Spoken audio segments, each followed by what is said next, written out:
Welcome to the Carbon Circle podcast, where we explore the intersection of business, sustainability, and innovation.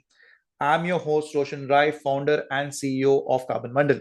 Today, we have the privilege of speaking with Mr. Rajesh Vasudevan, Vice President of Corporate EHS and Sustainability at Cipla, an Indian leader in the Indian pharmaceutical industry. With over 30 years of experience in health, safety, and environment, Mr. Vasudevan has been instrumental in driving Cipla's sustainability initiatives. Today, we uncover what it really takes to move beyond carbon emissions with Mr. Rajesh Vasudevan. Most conversations around sustainability focuses on carbon emissions, but what lies beyond? Today, we dive into that very question. If you are passionate about sustainability business practices and the future of sustainability in healthcare, this conversation is for you. Before we begin, do hit the subscribe button. All right. So, hi and welcome to yet another podcast. So today with us we have Mr. Rajesh Vasudevan, Vice President of Cipla Group, heading Sustainability and EHS. So today we are going to have a conversation around a very interesting topic, which is beyond carbon emissions, that is rethinking the sustainability agenda. Because there is so much spoken about carbon emissions alone, a lot of the other impact categories are largely disregarded. So the focus is on that. So we will unpack blind spots in sustainability, from biodiversity, water, waste management, and the challenges of ESG rating. And in the due course of the podcast, we will touch upon broadly 4 topics. The first topic is the introduction to the guest himself, Mr. Rajesh Vasudevan, and the pharma sustainability landscape. From there, we would move to the carbon tunnel vision problem, as we stated clearly, which is moving beyond emissions to holistic sustainability. How do we look at other categories of impact, such as biodiversity, water, waste management, the overlooked pillars of sustainability? And then we move on to the 4th topic, which is reimagining business values in green transition, where sustainability as growth and competitiveness, not compliance alone. A lot will be spoken maybe during the conversation about the problems that we today face in the corporate world when it comes to ESG rating and around that. And the last topic is building a sustainable Bharat together, how collaboration, consulting, and credible science can accelerate sustainability. So we are going to cover a broad range of topics in the next 60 minutes of time. So let's begin and dive into the first segment of the entire conversation, that is to understand who Rajesh is, what is the kind of experience that he brings and what he represents, and what are the values that he carries with himself when it comes to sustainability. So Rajesh, you have had a remarkable journey across sectors like energy and pharma before. So could you share a bit about your professional journey and what drew you into sustainability space, and how did you enter into the pharma sector?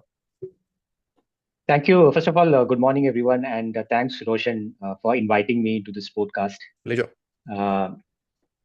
So let me start with I've started my career in engineering. So I was too fascinated with engineering at that point of time. So you remember, when I graduated, there were only 2 options for us. Either you have to become a doctor or an engineer. There were no much options for us, right?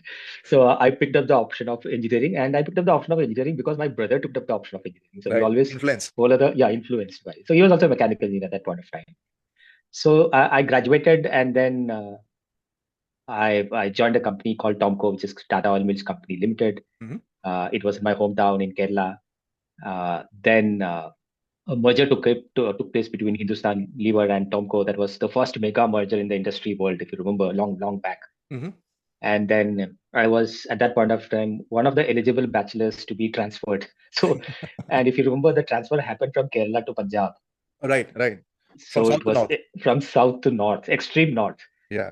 And on the hindsight, if I look, I think that was the best part of my career, because that made me a man from a boy. Because so you know that typically in South India, you don't speak much of Hindi.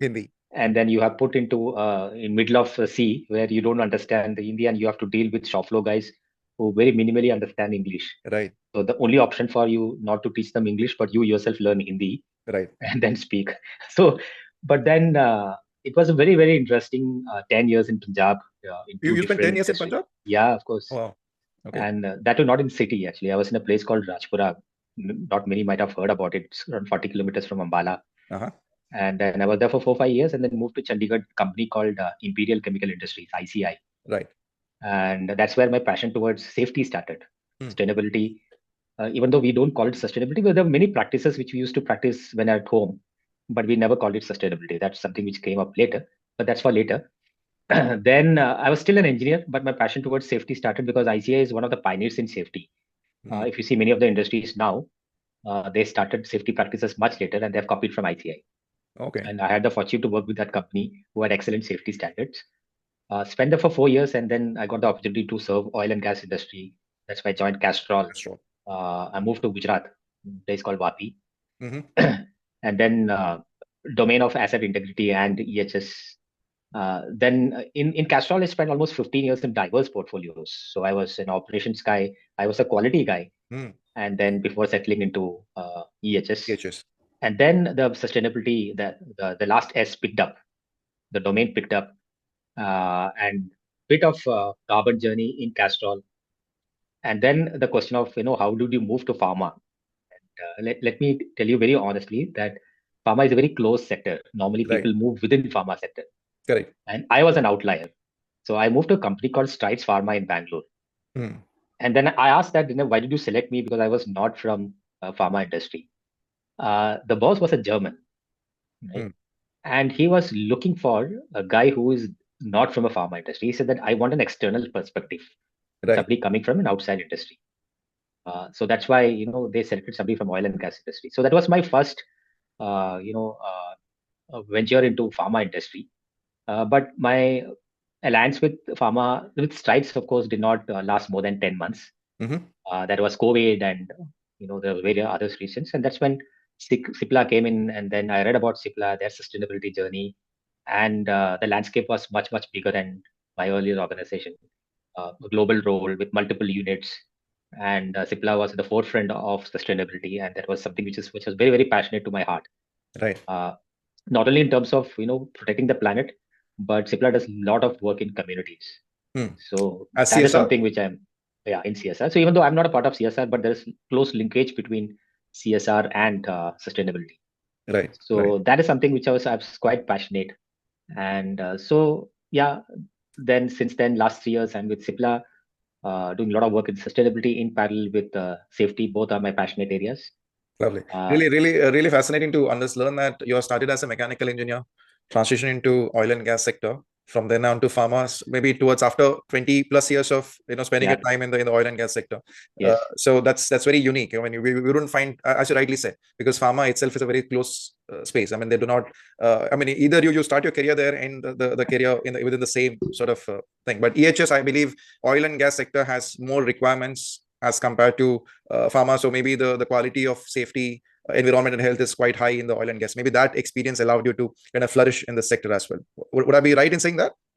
So I would say different way. I would say that, see, safety is about protecting people, and Correct. sustainability is about protecting planet, right? Hmm. And both are industry agnostic, Hmm. right? Because the standards what we use in a typical oil and gas is the same in. It's not manufacturing the product which needs a peculiar or a particular background of a pharmacist, or on a typical quality parameter. But if you Right. see safety, it can't be industry specific, right? The Correct. risks are same. The people risk are same whether you're working in pharma industry or in oil and gas. So to me, it's just a myth that a safety guy or sustainability guy can't move from one industry to other industry. Right. It's Right. industry agnostic, and it's very, very easy to adapt. Yeah, I agree on that. So, Rajesh, just out of curiosity, if there's a student who's listening into this conversation right now, right, and if he were to envision himself to be in a place where you are in the EHS field, so what is the kind of courses or certifications he or she has to undertake to reach this point?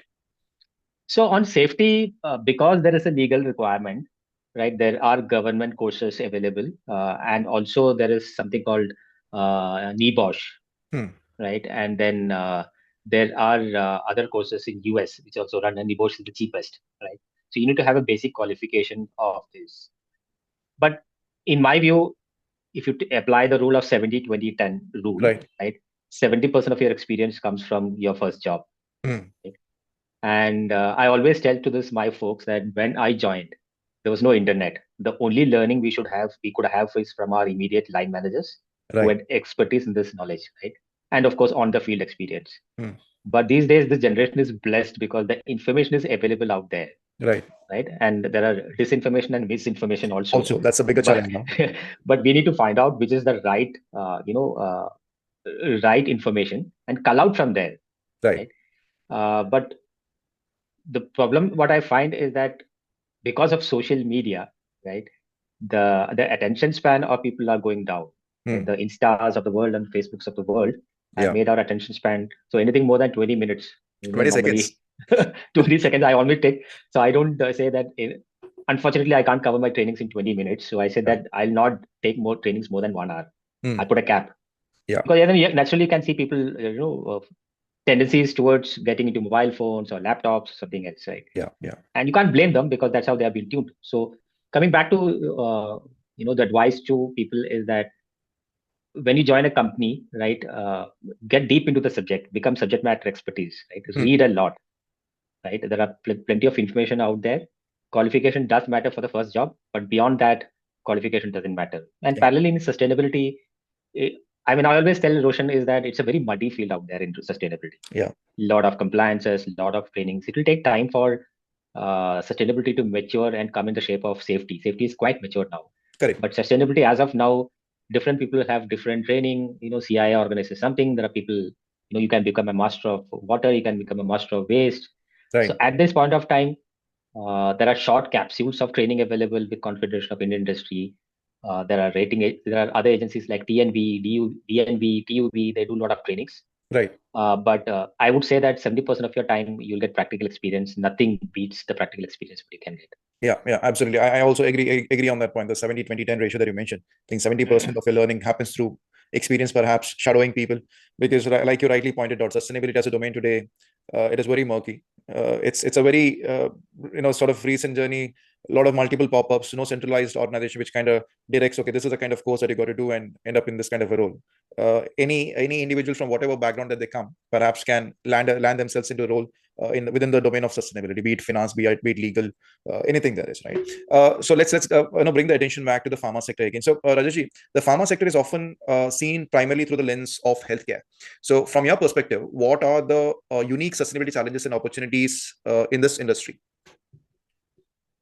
So let me talk about why sustainability is important, whether you're in pharma or any other industry, right? If you read the recent World Economic Forum report, they have published that what are the top 10 risks, which is in the short term and the long term. And they have said that in the short term, extreme weather event is the second risk. Right. And in the long term, I think extreme weather event is the top risk. Of course, disinformation and misinformation are coming as a top risk in which way, right? In the short term, right? Now, there's a term, if I normally use, there is something called black elephant, right? It's a term coined from black swan. Okay. And black swan is something which is an unlikely and unexpected event with enormous ramifications. And elephant in the room is, of course, the disaster that is visible to everyone. So somebody has coined a term called black elephant, which means that it's no more a probability. It's a writing on the wall, right? So black elephant is nothing but a high impact event with high probability. So it's no more a low probability. So the writing in the wall, right? Whether you like it or not, we can say it in India that, if you go to Sikkim, if you go to Himalayas, if you go to Himachal, we can see that weather events are changing every year. So there is something happening, whether you can call it global warming, you can name it whatever you want, right? As the saying goes, a rose by any other name would smell as sweet, right? That's what the Shakespeare said. So you can call it global warming, you can call it whatever you want, but the writing is on the wall. Correct. So it's imperative for any industry to focus on sustainability, right? Of course, I'll talk more on GHG, but I'll talk right now on GHG, but more about biodiversity and water later. So if you see the pharma landscape, many of the pharma companies, especially multinationals and few good companies in India, they've started this journey a couple of years back, right? And if I rate them, some of big companies have exhausted their options in terms of the scope 1 and scope 2 emissions, because they have done whatever they could with the available investments in the market in terms of renewable energy, in terms of energy conservation, in terms of battery energy storage solutions. But the challenge comes now, right? For those who have not started, kind of MSMEs, they are yet to start. For them, there's a great opportunity to reach the level what other companies have reached. Right. But for mature industries like us or matured organizations, the real challenge starts now. Why I'm saying it is because this is the time when we have exhausted the options for scope 1 and scope 2, and we are getting into a domain of scope 3. Right. And there lies the challenge, right? If you have 8,000 to 10,000 suppliers who will be in various stages of maturity, right, getting the data and holding them and answering the question, what's in it for me? Why Yeah. should I do it for you? Yeah. Right? That always comes, right? Right. And of course, is there a kind of return on investments? Hmm. Right? So if we see the sustainability investments, I'll bucket into three. One is, of course, the investments that will give you immediate return. So Right. if you talk about solar, if you talk about energy conservations, which anyway any company will be doing it, there are immediate returns. Right. The second part of the investment is you have to invest because there is a compliance requirement. Right.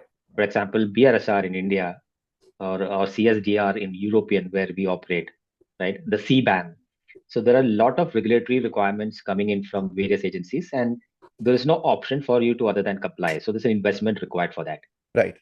So both these two investments, I think organization will blindly do it. Hmm. But there's always a debate on the third investments where the investments will happen now, but the returns will be much, much Long later. term. It's a long term. So that's where the purpose of the organization comes in, right? So I always refer to Simon Sinek's golden circle, Mm-hmm. right? You should ask why, right? What's the purpose of the organization, right? If Right. the purpose of the organization is caring for planet, caring for people, then you will not get into a debate of whether it's a payback project or not. Yeah. So first, if the organization defines the purpose, then we'll go behind the purpose. If the purpose is to save cost, then the third investment is not the right investment for any of the companies. But the top line is that I'm investing because I want to care for life, I want to care for planet, and then the third investment is the easiest because Yeah. you have a purpose in your mind. So I always said in safety parlor or in sustainability parlor there are two C's. One is compliance and commitment, Right. right? So I always give this example saying that if you wear a seat belt in while sitting on the rear seat every time, that is commitment. Commitment. But if you wear rear seat belts for police, then It's it's a for compliance. compliance. Yeah. So you have to move from compliance to commitment, Yeah. and that Yeah. commitment comes only when you have a purpose. Absolutely. So, I mean, great point made there. Moving from commitment, I mean, moving towards commitment from compliance. I think that is where, if the core management sees that as the way forward, then investments would be made on those long-term projects as compared to short-term, short-lived projects. But again, when we talk about sustainability, it is not always about the nature alone. It's also about the people, the profit, and the planet, right? All the three has to merge. So, somewhere I think the business sense is also necessary to be included in this entire conversation that you have. Would you agree on that? Yes, of course. And I always say that I dislike the word protect the planet, Hmm. right? Planet will take care of itself. Yeah. Yeah. You need to protect the planet to protect yourself. So you Absolutely. need to add that word, right? Yeah. Why do Yeah. we protect the world? Planet is actually giving it us back by the floods and whatever it is. They are Yeah. managing themselves. Yeah. We are not managing ourselves, Absolutely. I right? think the planet is at a point where it is, it's a balancing act. Anything It's a becomes a balancing little too act. much, it'll balance itself. I think that's a It will natural balance. progression, right? The problem is that we are not balancing ourselves. Yeah. So, Yeah. so, Absolutely. I so agree. we should say that protect the planet to protect ourselves. Don't protect the planet. Right. Right. So, Rajesh, you touched upon this points of rating EHS and all of that around. So, my next question is on the same line. Like, how do you see the role of corporate EHS and ESG leadership evolving in shaping the future of responsible businesses in India? Because you spoke about the three buckets of sustainability. One is short-term investments. Two is compliance-driven. Third is long-term, which is based on commitment. Right. Now, how all of this fits into the question that I just asked you? So the first thing, Roshan, in any organization is to have a good direction, right? Right. So I said that what's your purpose, right? So for example, if you read Cipla, it's caring for life, Hmm. right? There are many other organizations who have good purpose. So once the purpose is defined, right, the next most important thing for any organization is to have a very, very matured board, right? Board members I'm talking of who have got a great vision on how to take sustainability to the next sustainability or safety or any direction of the business direction, Right. right? And if the board is aligned on the purpose, then the next steps will follow the way you want to do it actually, right? Hmm. And so I'll tell you an example of an organization where I don't want to name the organization. Is we said that we will go for carbon neutrality, and at the end of it, we said that we could reduce only 80% of emissions, and then 20% will buy carbon credits, Offsets. right? Carbon offsets. So the discussion came in saying that are we robbing Peter to pay Paul, Hmm. right? Why should we buy carbon credits? Let's say that we have reduced 80%, right? So all this discussion happens at the board level, right? And those were the right decisions, right? Because should we actually reduce emissions ourselves, or should we borrow from someone else, or should we invest in something which is going to have a long-term damage to people who are working on it, right? So if the board is sensible and if they give the right directions and we have a purpose, Yeah. right? And I think 80% of the battle is won, Right. right? And then what I've talked about, the third investments will automatically come. Yeah. The long term. The long term.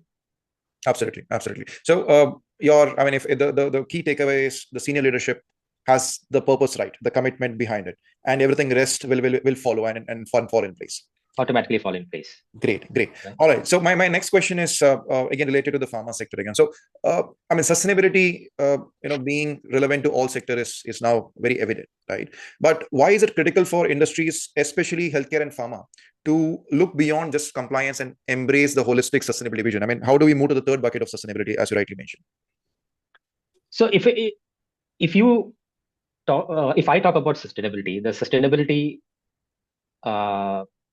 So there is slight of confusion between what is ESG and what is sustainability. So if I bucket it, ESG is more of a compliance, right? Sustainability is more of commitment, right? Okay. Because ESG is more on environment, social, and governance, because there's a requirement, there's a compliance requirement. But sustainability is more holistic, right? Correct. And if you just follow ESG, you'll be compliant and you'll be filling certain checklists to comply with it. Right. But the moment you talk about sustainability, your whole vision changes, right? So if I put it into four different buckets, right? One is, of course, the greenhouse gas emissions, which is, of course, we know the elephant in the room, but there are bigger elephants in the room, right? Yeah. The bigger elephants in the room, let's take the Indian perspective, right? There is water, right? 54% of India is under water stress region, yeah, right? Which is the government report which says, right? Let's talk about waste, right? There are 2,500 landfill sites in India, right? Which is solid landfills. Yeah. And if you don't manage these landfills, all these are interconnected, right? The leachate from these landfills is going to contaminate water, which is going to again affect the availability of good water for the public, right? So are we managing waste well? Yeah. And the fourth, the most important pillar, or one of the most important pillars, is biodiversity. Right. Are we managing our wetlands properly? Right? Are we getting into deforestation to construct new sites? Right. So if we don't focus on all these four buckets, of course, we need to have the ESG as a part of compliance. But if you don't work on all these four areas, the biodiversity, waste, water, and of course the GHG, yeah, I don't think the term sustainability is complete for the organizations. Right. Rajesh, I would want to bring the point back to the sector here, which is healthcare and pharma, right? So when we undertake an ESG reporting exercise, there is something that we do called as a materiality assessment, where we look at which areas of operations or which areas of work are having larger impact on the environment, people, and the profits, the three pillars broadly. So from the healthcare and pharma POV point of view, which are those areas that are of critical necessity to be assessed and reported on? So there are two parts to it. One is in a typical pharma domain, the materiality is more on access to medicines. Access to medicines. Right? Okay. Access to medicines. So are we giving low cost medicines to areas where the accessibility is there? So if you see many of the materiality reports of pharma industry, you can see access to medicine is one of the most important criteria. Interesting. Right? And then of course the product quality is material for us, because the medicines what we make, right? You might have read the cold reef incident which happened yesterday in a couple of days back in Madhya Pradesh. The cough syrup was given to kids and it was adulterated with glycol, and many kids died, right? Yeah. So the product quality is very, very material for us, because you are dealing with patients' lives, right? So that becomes material for us, right? So I'm saying this is outside the sustainability domain, but will be a part of the ESG domain. Right. But when it comes to environment, right, and sustainability, one is of course on safety. It's material for us, because whoever comes to our site should go home back safely every day. Right. We don't have any right to injure any of the workforce who comes to and work with us or gets associated with any organization. Right. The second part on sustainability is both on energy and water. These two are it's energy intensive depending on what product you make, right? And the second part is that because of the regulatory requirement, the FDA requirement, there's a lot of water requirement in terms of less in product, but more in cleaning. Because every product to product you need to clean the equipment. There's a huge CIP cycle. So there's a lot of water which gets consumed in these processes. Right. So these are the two material or three. One is, of course, safety, energy, and water. These are the three material impacts in terms of sustainability to a typical farm industry. Right. How about the discharge of chemicals? Is there like eutrophication as an area of impact? Is that also important? So it is because it is being, if you're a legally compliant company, automatically it takes care of. Oh, yeah. Right. Because that's a license to operate. Correct. Right. So most of the pharma companies, I'm saying big pharma companies or reasonably companies who are good in governance, will have good treatment plans to take care of it. So automatically becomes compliant, right? Yeah. But I would, urge that pharma companies go beyond compliance, more of commitment. So nowadays, companies are moving towards zero liquid discharge plans. Even though in some of the states they are not becoming mandatory. They are not mandatory as of now. Yet. They can still discharge. But I think it's imperative that pharma industries move towards zero liquid discharge, more in terms of commitment purpose rather than being compliant. Great. I think the way you've given the insights, you've given me a good segue to move to the second subtopic, which is avoiding the carbon tunnel vision, because we have touched upon the other areas of impact which is less spoken about, right? So, I mean, when we talk about sustainability, the first word that we hear is GHG emissions, carbon footprint. This is what we get to hear about, right? And it is already creating a lot of issues around sustainability because there is so much focus given on the carbon footprint, carbon emissions alone. Now, many industries, Rajesh, are laser focused on carbon reduction alone, right? But what do we miss when everything is reduced to just carbon metrics? You have highlighted a few aspects, and you also brought in the discussion of zero discharge facilities when India is water stressed. The necessity for treating water, biodiversity, waste in these areas, it is very, very much important. But how would you put it from your perspective, from your point of view? So as I said, that there are two areas which the pharma industry should focus. One is, of course, the water, and other is three: water, waste, and biodiversity. Let's talk about water, right? So if you see in India, right, we are supporting 18% of world's population, and we have only 4% of global fresh water. Yeah. Right. And we consume a lot of water. And if you see, there are many pharma industrial clusters in India. So you go to Bangalore, you go to Andhra Pradesh, Telangana, you go to Himachal, Sikkim. There are a huge number of pharma units working in a cluster. And all these companies are consuming water from that state. Right. So one of the target which every pharma company should be becoming water neutral. So water neutrality can be achieved in two ways. One is, of course, you do water conservation within your boundary, which is, of course, rainwater harvesting, borewell recharging, right? Or reducing water in putting up ZLDs or putting up recycling back into your product or processes or into gardening, right? The only caveat is that we need to be legally compliant in what of the recharges what we make into the land. Right. So that will take care of almost 50 to 60% of your water consumption. In the next, if you have to make it, or if you have to become a water positive, there are alternate avenues available in terms of investing water in communities. And there's a huge desperate need in many of the villages for water conservation. So, and I have been a part of a few water conservation projects in Bangalore and in Maharashtra, right? So some of the discussion happens is that why do you need to invest in regions where there's a heavy rainfall? But when we get into the subject, we'll understand that rainfall is not the criteria. Whether you have adequate structures to prevent that runoff is the criteria. The catchment area. The catchment area. And most of these villages, they don't have these structures in place to conserve water.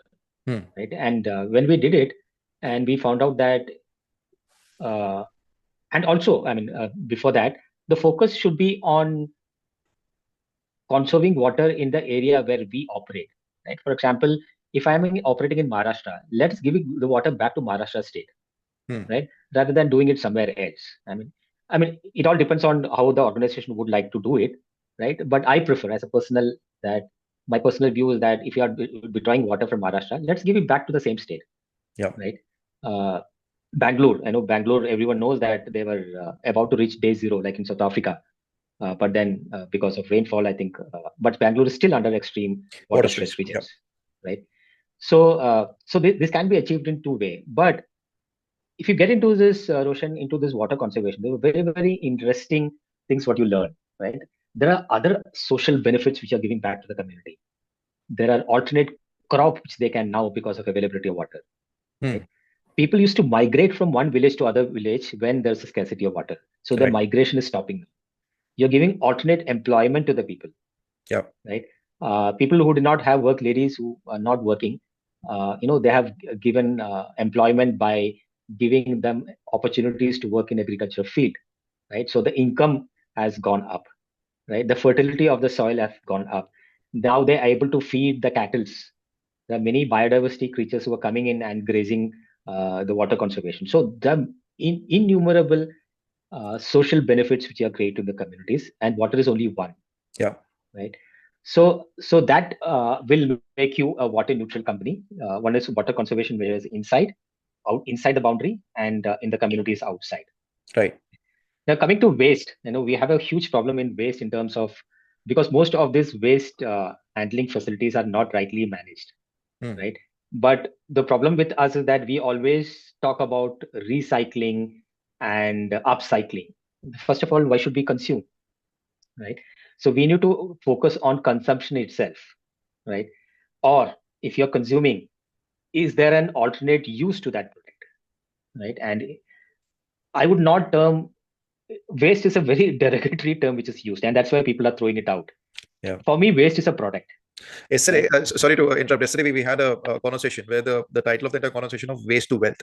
Yeah. Yeah. So sorry to interrupt. Please continue. So I would say that, if you put the, label on a waste bin as a product bin, right, you should give some respect to that waste, actually, right? The moment you call it waste, people have the habit of throwing it out, Yeah. right? So unless and until waste becomes a part of our item in the shelf, Hmm. right, where we can consume, right, the whole mentality of the waste will not change. Right. And if you really look into outside, uh, there are a lot of opportunities for waste to get recycled, Right. right? So, for example, many of the waste which goes from pharma industry is now being used as fuel in thermal plants. Hmm. So there are alternate uses, Right. right? And with that, what we can do is that we can reduce the amount of waste which is going to send to landfills. Right. So the moment you send to landfill, then it goes to leachate, then it contaminates the water, it gets into a different environmental impact. But if you Correct. don't send the waste to landfill and if you use it as a fuel or an alternate way, we can actually reduce waste Hmm. and also protect the environment by using waste in many alternate ways, Right. right? Just as a follow-up question, just sort of curiosity again, because you highlighted three areas here: water, biodiversity, and waste as other areas of impact other than the carbon footprint or carbon metrics. Right. Now, on an average, if you had to give and put a number or quantify, what is the kind of discharge or consumption does a pharma industry have on a monthly or a annual basis? Is there any figures there?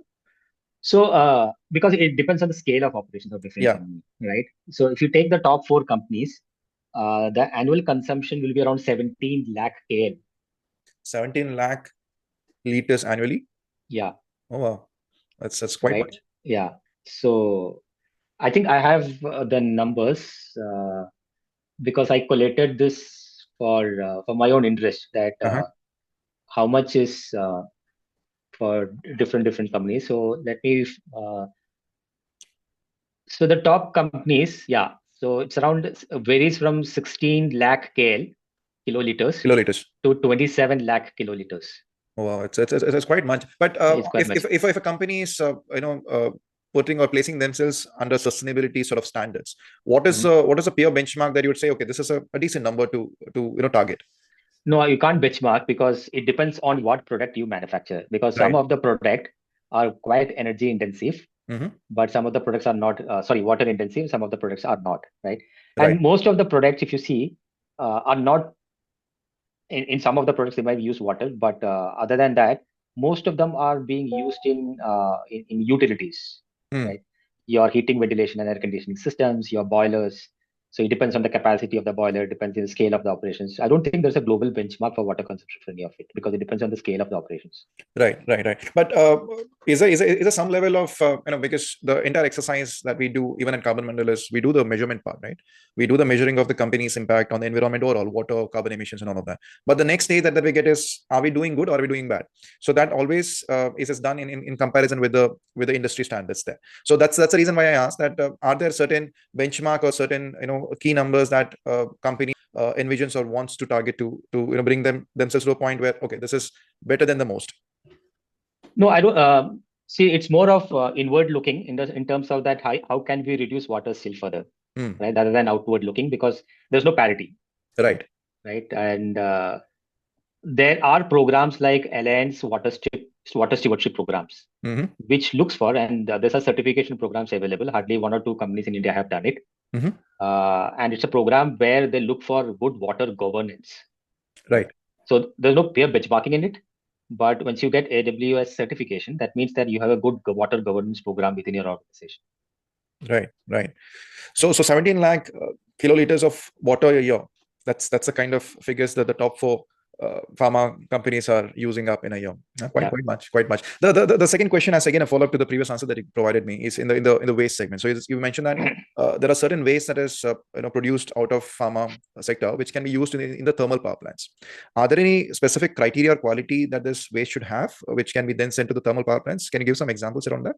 So there are a lot of so it's basically you need to have good calorific value, right? There's a threshold calorific value. I don't remember the number.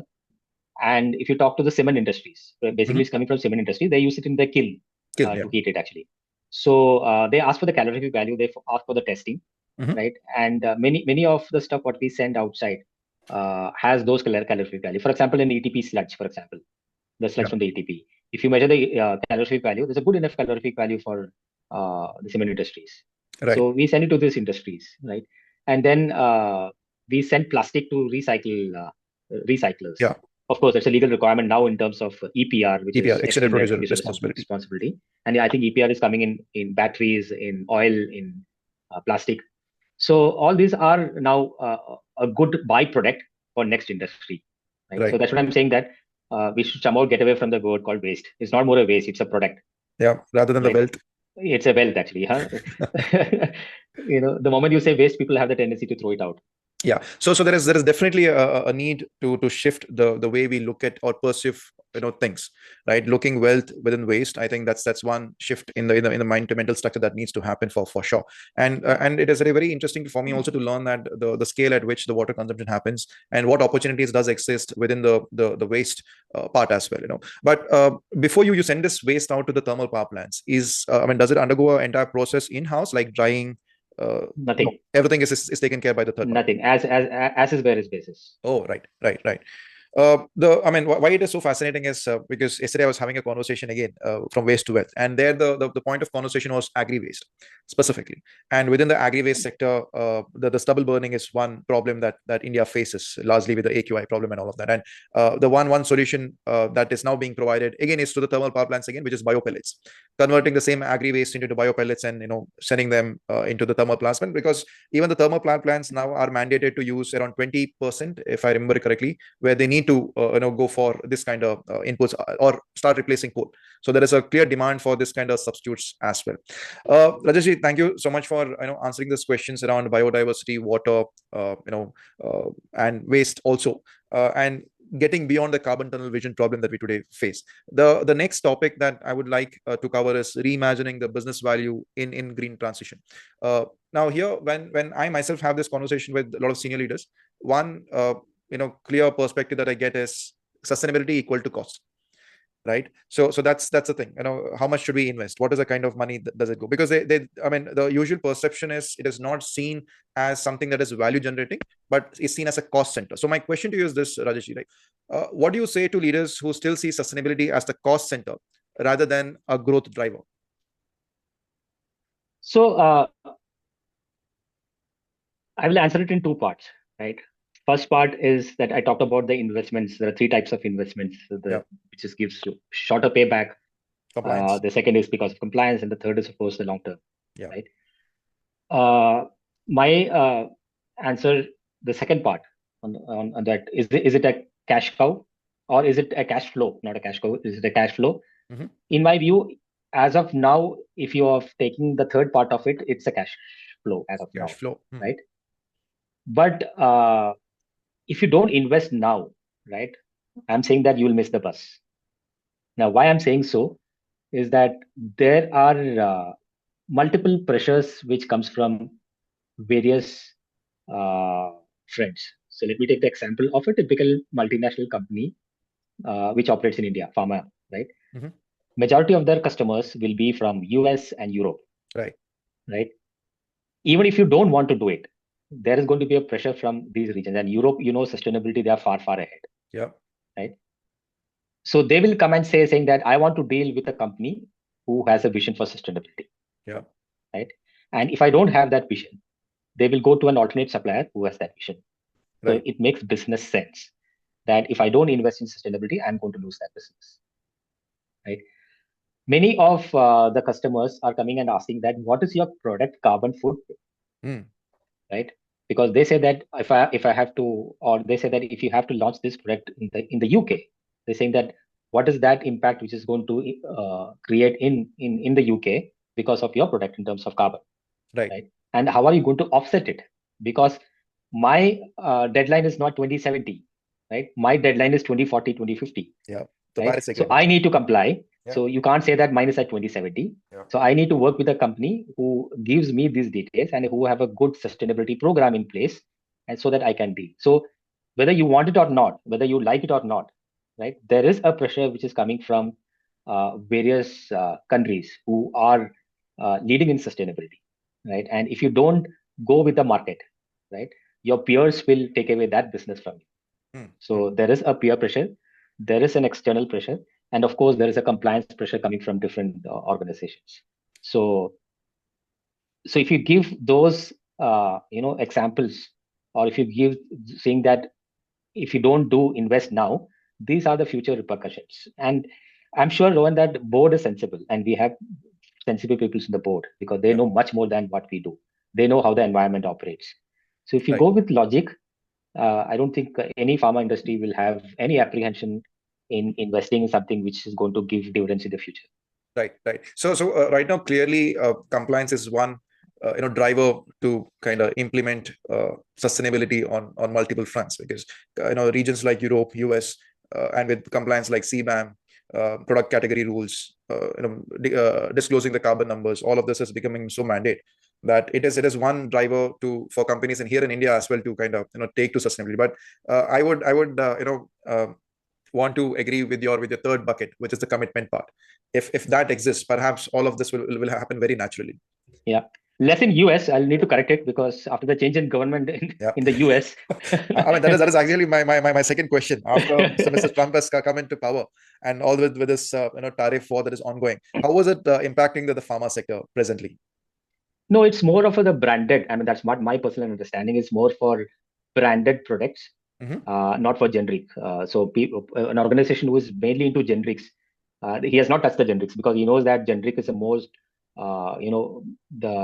the import from India are more from generics. Generics, okay. And the tariff has not impacted the generics.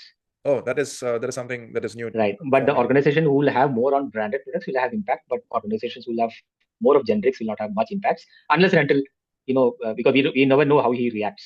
Yeah, yeah. If he's Yeah. going to impose tariff on generics also, then organizations will have a problem. Will have an impact. But US, on planet, I don't think on sustainability, I don't think US government is too keen to drive sustainability. yeah, I mean, he has again come out of the Paris Agreement once again.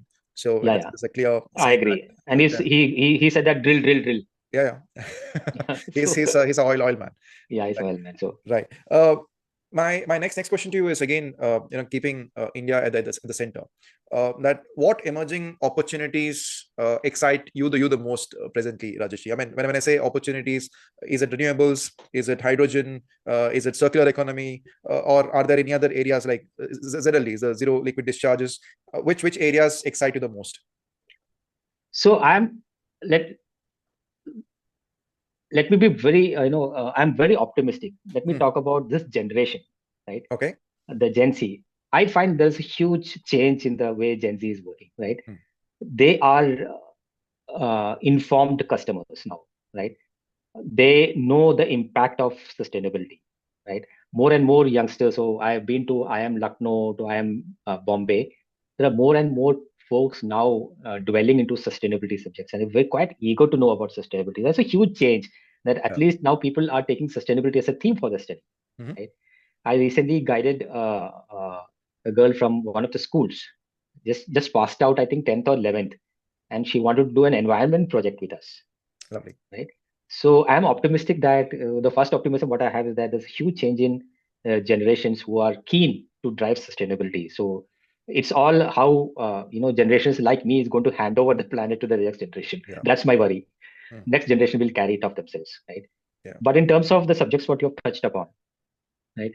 Uh, there is a huge focus coming on all the fronts, right? Of course, there's a skew on GHG, but there are a lot of entrepreneurs, right, who are coming and investing in green energy, Mm. which is going to be a future.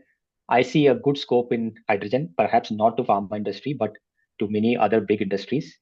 There's something on best battery energy storage and solutions, which is going to come up. Mhm. There is something interesting which I did research on modular nuclear reactors, which Okay. is in vogue in France, Mhm. but Indian government is seriously thinking and on modular. So small nuclear reactor which you can set up All right. in a cluster, which is going to be a clean energy. It's not a renewable energy, but it's more of a clean energy. Mhm. So I see a huge scope in on the energy front with a lot of innovations happening in on many fronts. It's not matured right now, but as pharma industry or any industry, our ears should be on the ground to understand what are the changes happening and then invest at the right point of time, right? So that we are future ready, Right. right? Anything specific that is happening within the pharma sector that you're seeing right now in this direction? So pharma industry is at I would say at a crossroads right now, Mm. right? In the sense that we have done many work, right? Most of the pharma industries have many work which is low hanging fruits and medium hanging fruits. Right. Now in the crossroads, in the sense that one is of course the challenge comes for any industries on scope three. You know, how Right. do we manage the suppliers? Correct. And then there is always a challenge of SBTI, you Mm. know, Science-based and some targets setting. companies, yeah, science based, whether we should sign for it, whether we should not sign for it, right? Because some of the things are visible. Should we Yeah. have a blind, plan? Of course, we will do 2050, but I'm sure that I'm not going to be in 2050, right? I'm not going to be alive. So should I keep the target and without any knowledge of what's happening in the future? Mhm. So that is kind of a situation where many of the pharma companies are in. Right. There, that how do we move forward on scope three, Mhm. right? How do we take targets for SBTI, Right. right? So it's more of discussion stage as of now and exploring more of technologies, creating a roadmap on available technologies. Right. So it's kind of a murky side to it, right? With there is a purpose. Many of the pharma industries they have a purpose, Mhm. but how to make all this into one framework and have a clear cut objectives is something which most of the pharma industries are exploring around. Right. I mean, so clearly, right now it is in this transition phase where It's in the there are a lot of transition phase. opportunities. I mean, there are a lot of problems equal to opportunities as well. So, Rajesh, how can consultants and partners like ourselves at Carbon Mandal add value in helping businesses turn sustainability into strategy? Are there areas that we can plug into? So see, the consultants have a wider view. So ours is a more of a tunnel vision, right? Mm. Whereas consultants are working with various organizations, various entrepreneurs, Yeah. right? So you know what are the emerging technologies that are going to come, and a reasonably good idea of when it's going to come, Right. right? So the consultants are going to help us in creating a roadmap, right? Correct. By helping us in identifying which technology is going to come in which year, Mm. and that will help organizations to create a complete roadmap. Perhaps it can be plus or 1 or 2 years, Mhm. right? Plus or minus.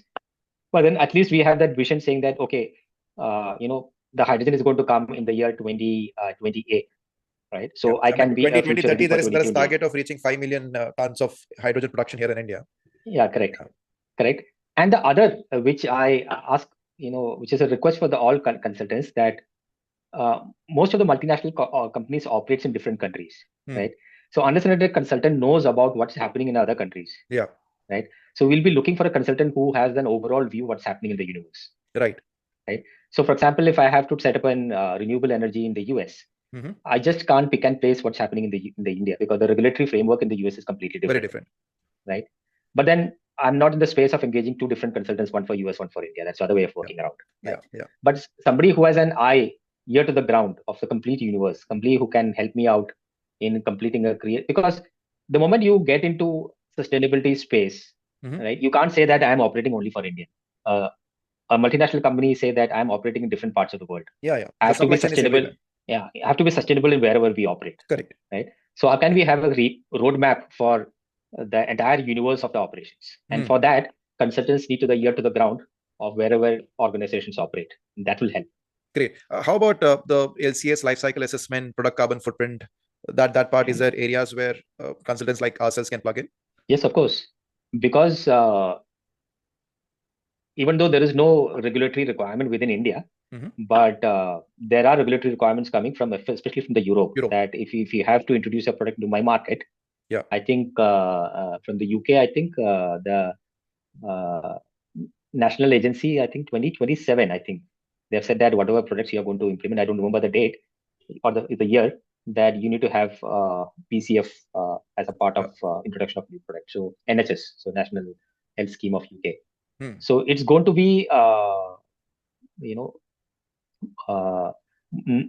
more on LCA, but more on PCF.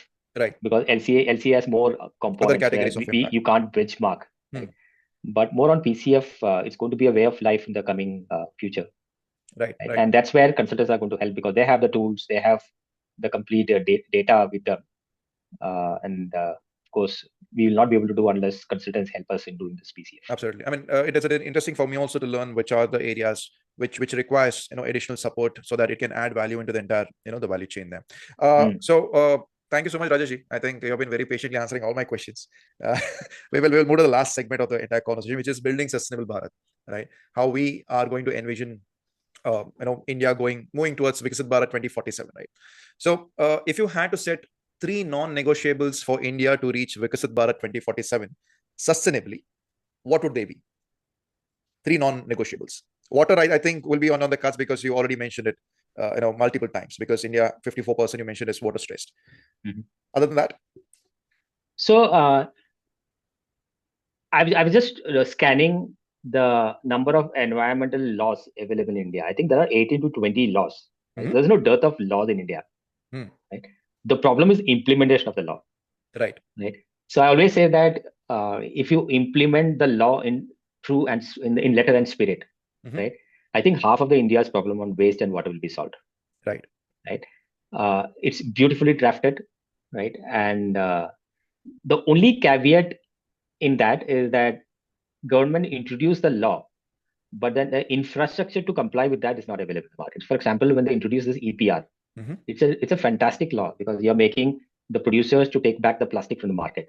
Correct. But then, are there enough plastic recyclers available in the market? The answer is no.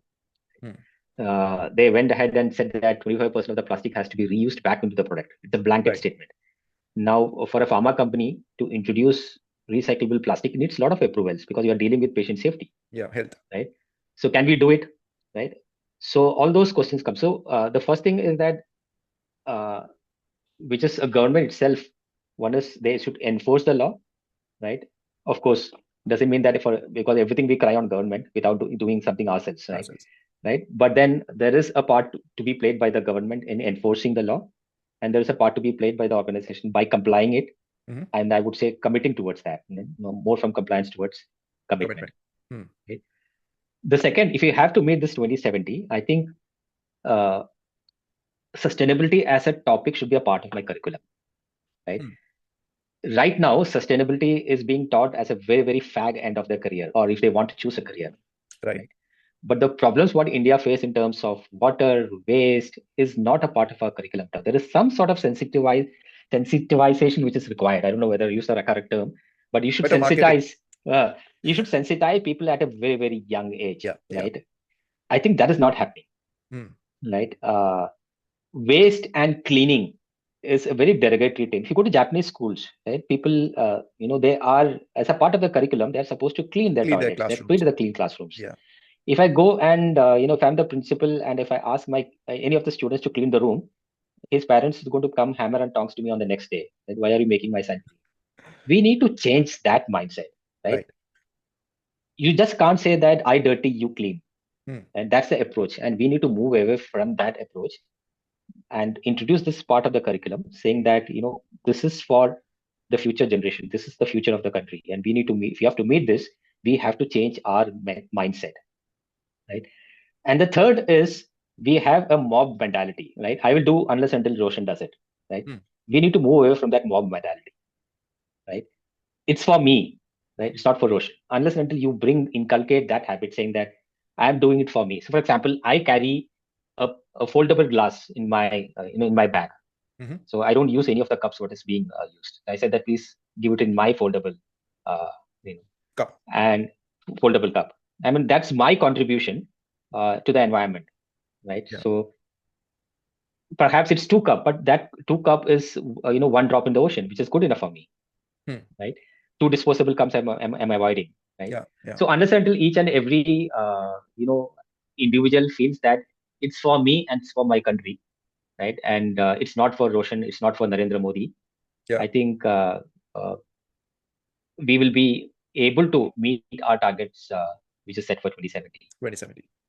Yeah. So water, 1, 2 is social awareness, if I can put it under that bucket, and then 3 is government taking up a better monitoring with any kind of laws that they bring in, and also seeing it through, moving from compliance to commitment from their end as well. But Correct. given that we are a democracy, every 5 years there is a change in government. There are changes in the entire way the political body views the country moving ahead. I think do you see that is also a challenge in a country?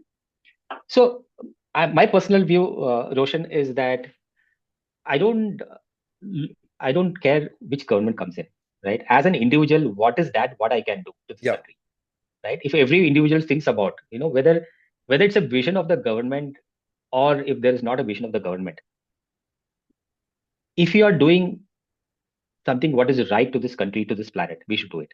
Yeah. Irrespective whether it's a target or not. And that's commitment. Yeah. Right? The moment government declares, and then if you do it, I always say it's a compliance. Right. But if you want to do it for yourself, that's commitment. So let's all commit to ourselves, irrespective of whichever government comes in. Yeah. Great message to end this entire conversation on.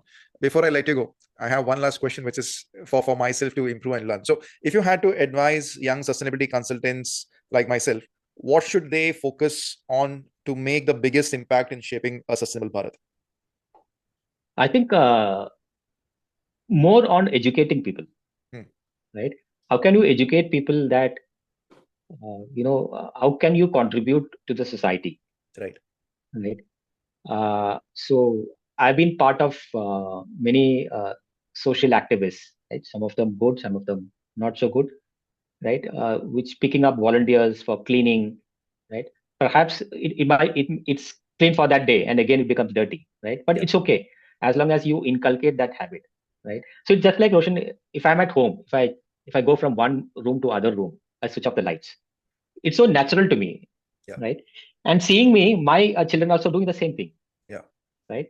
So if you can inculcate that culture, right, at the younger stage itself, at the younger age itself, I think at least the next generation, which is following us, they will go good to the planet to protect themselves. Yeah. So I'm always worried that people complain about Gen Z. I always worry about that. How are we going to hand over the planet to the to the next? Is my worry. Yeah. I'm not worried about them. Yeah. All right. So Rajesh, the advice that you're giving me is spread awareness, knowledge. I believe this podcast is going to do the same for those who listen. So let's hope that more people take this commitment, not towards the country but for themselves. I think it starts with an individual, and then perhaps it grows to the family, then to the society, and to the larger nation. So Rajesh, thank you so much for patiently answering all my questions. I had a lovely time asking you this questions there. And for those of you who are listening in and want to reach out to Rajesh, he has a LinkedIn page. So definitely you can. I hope it's okay if they ping you. Yeah, they can. They can. All right. So Rajesh, how did you find this entire experience of conversing? Very nice, Roshan, to speak about my experience and uh, and what I could learn from my past experiences. It's always good to share experiences, because I always said that financial numbers are always a secret, right? Right. But safety and sustainability should not be a secret. Yeah, it has to be It should be an transparent. open. It should be an open book for everyone to learn. Right. Unless we learn mutually from organizations, from consultants like you, things will not move. Right? Absolutely. So let's be an open page in terms of safety and sustainability, so Yeah. that at least we can contribute to the planet to protect ourselves. All right. So thank you so much, Rajesh ji. Thank you. Yeah, Thank you very pleasure. much. Thank you. Enjoy your Appreciate. day. Thank Bye you. bye.